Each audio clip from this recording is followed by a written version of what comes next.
화면을 켰다가 바로 끄신 적 있으시죠? 어제는 괜찮은 것 같았는데 오늘은 숫자 하나에 마음이 툭 내려앉습니다. 열심히 일해서 모은 돈인데 차트가 흔들릴 때마다 내가 쌓아온 시간까지 같이 흔들리는 느낌이 듭니다. 그런데 더 무서운 건 내 선택이 바뀐다는 겁니다. 오를 때는 더 사고 싶고 내릴 때는 팔고 싶고 그 사이에서 본능이 운전대를 잡습니다. 그리고 이 본능은 대개 한 가지 결말로 갑니다. 비싸게 사고 싸게 팝니다. 사람들은 이걸 안전하게 행동했다고 착각합니다. 뉴스가 무섭게 나오면 팔고 뉴스가 좋게 나오면 사니까요.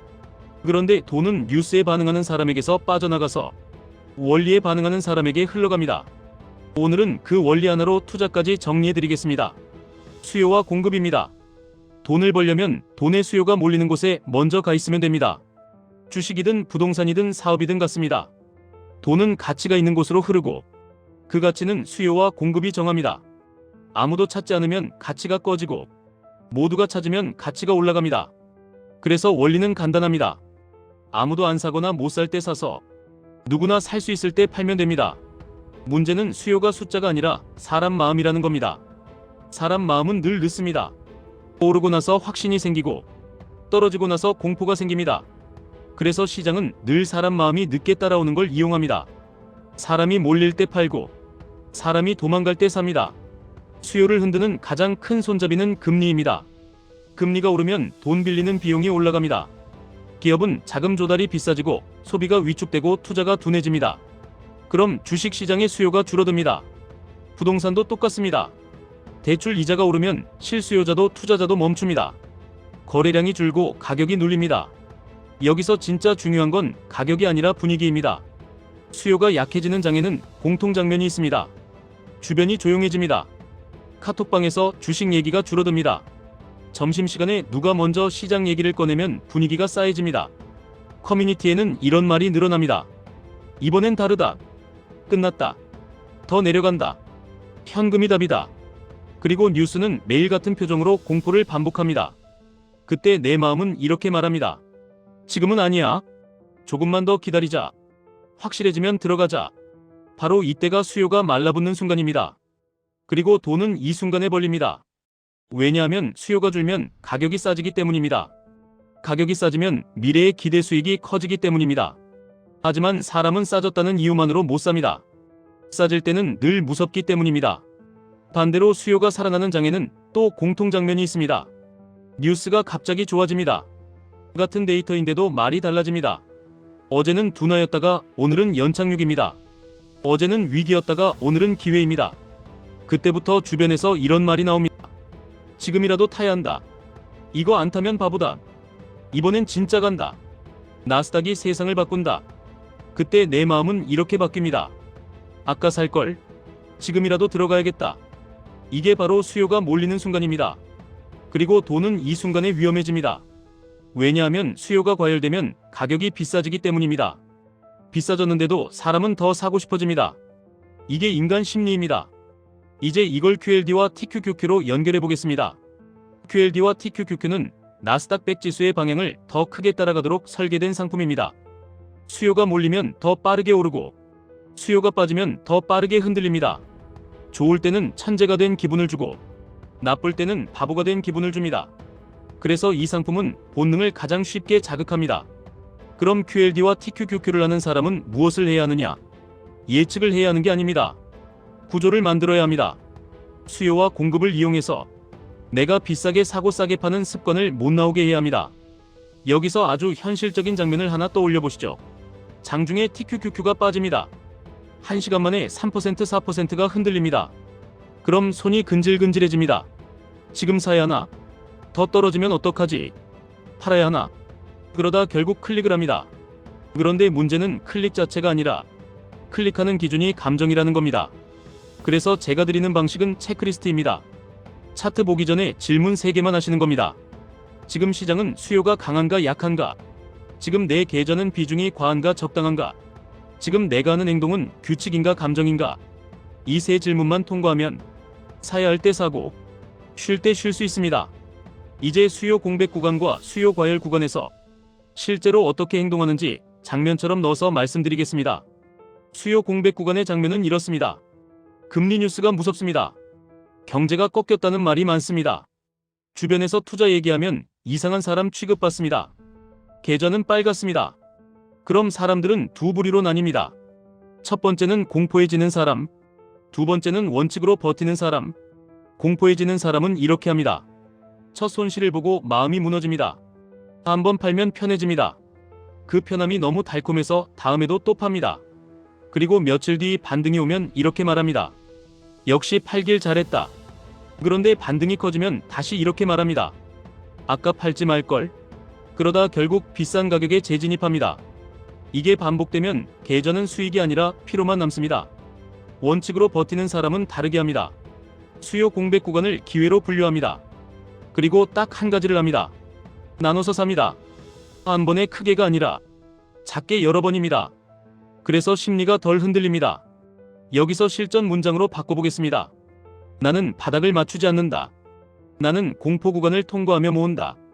나는 수요가 말라붙을수록 규칙대로 산다.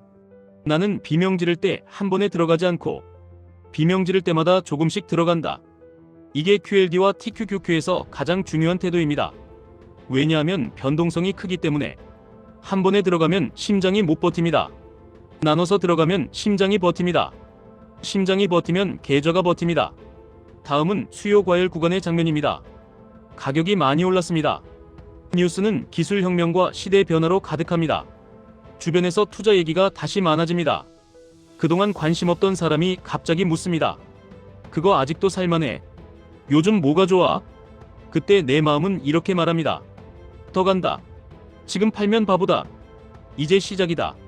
바로 이 순간이 위험합니다. 이때 대부분은 전부를 들고 갑니다. 그리고 조정이 오면 당황합니다. 왜냐하면 올랐을 때 준비를 안 했기 때문입니다. 수요와 공급 관점으로는 여기서 행동이 달라져야 합니다. 전부를 파는 게 아니라 일부를 챙깁니다. 왜 일부냐? 전부를 팔면 다시 못 들어갑니다. 다시 들어갈 때는 감정 싸움이 됩니다. 하지만 일부를 챙기면 마음이 편해집니다. 현금이 생기고 선택지가 생깁니다. 현금은 그냥 돈이 아닙니다. 다음 공포 구간의 입장권입니다. 실전 문장으로 바꾸면 이렇습니다. 나는 환호가 나올 때 일부를 챙긴다. 나는 전부를 맞추려 하지 않는다. 나는 다음 기회를 위해 현금을 남긴다. 나는 수요가 과열되면 흥분 대신 준비를 한다. 여기까지가 수요와 공급으로 만든 투자 루틴입니다.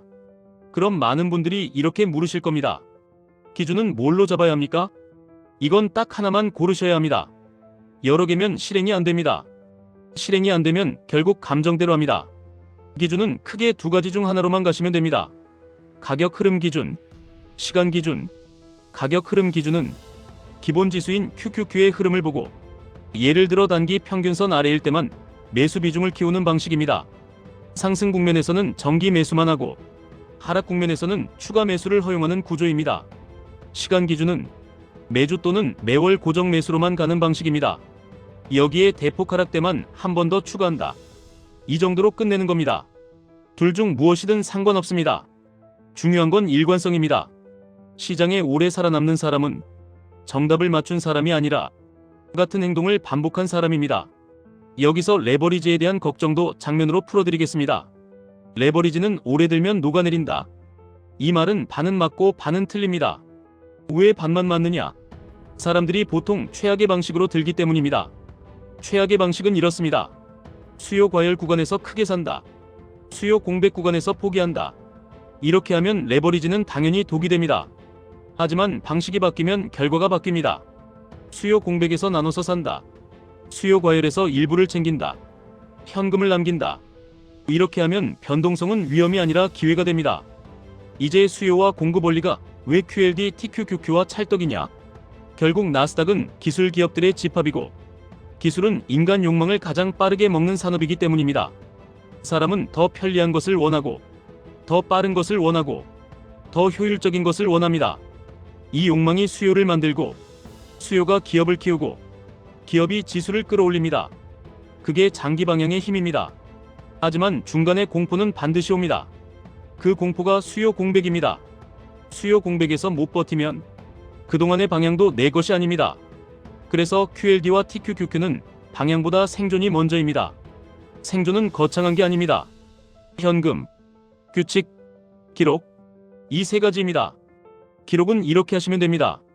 오늘 산 이유 한 줄, 다음에 더 살 조건 한 줄, 어느 구간에서 일부를 챙길지 한 줄, 이렇게 3줄이면 됩니다.